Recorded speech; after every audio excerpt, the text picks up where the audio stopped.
దేశంలో మోదీ కార్పొరేట్ శక్తులకు ఊడిగం చేస్తూ వారికి దోచిపెడుతున్నారని కొత్తగూడెం ఎమ్మెల్యే కూనంనేని సాంబశివరావు సిపిఐ జాతీయ కార్యవర్గ సభ్యులు చాడా వెంకటరెడ్డి విమర్శించారు.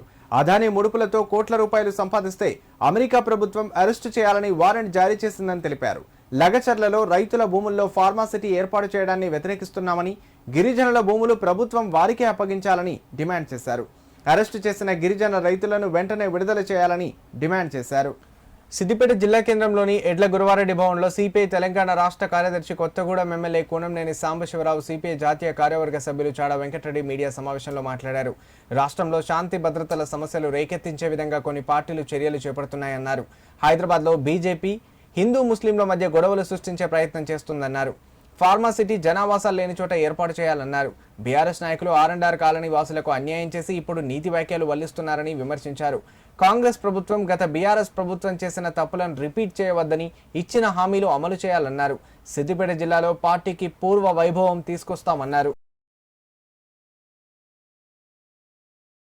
రాష్ట్రంలో శాంతి భద్రతల సమస్యను రేకెత్తించేటువంటి ప్రయత్నాలు జరుగుతూ ఉన్నాయి.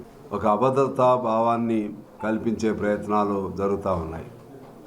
ముఖ్యంగా బీజేపీ, బీఆర్ఎస్ ఈ రెండు పార్టీలు కూడా ఒక అండర్ హ్యాండ్ డీలింగ్తో, ఒక ఎజెండా, సీక్రెట్ ఎజెండాతో ఈ రాష్ట్రంలో గందరగోళం పరిచి తద్వారా రాజకీయ ప్రయోజనం పొందాలనేటువంటి ఆలోచన చేస్తూ ఉన్నాయి.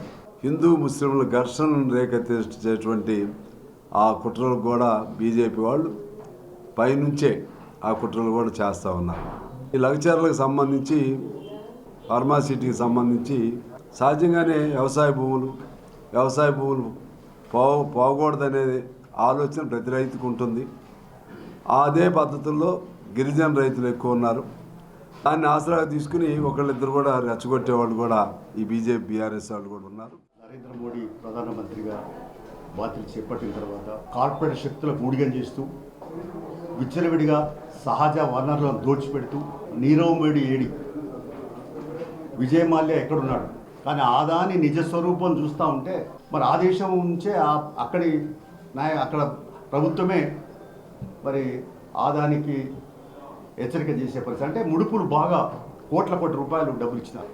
బొగ్గు, ఐరను, తర్వాత ఇంకా భూగర్భ జలాలు, గ్యాసు, ఇట్లాంటి అన్ని సహజ వనరులు ఉంటాయి. జగన్మోహన్ రెడ్డిది కూడా నిజస్వరూపం బట్టబయలైపోయింది. ఆయన అసలు రాజ్యసభ సభ్యత్వం ఇచ్చినట్టు ఒక కార్పొరేట్ సంస్థ అధిపతి. అంటే ఏమన్నట్టు, అంటే పూర్తిగా దొంగలు ఊరు వచ్చుకున్నట్టుగా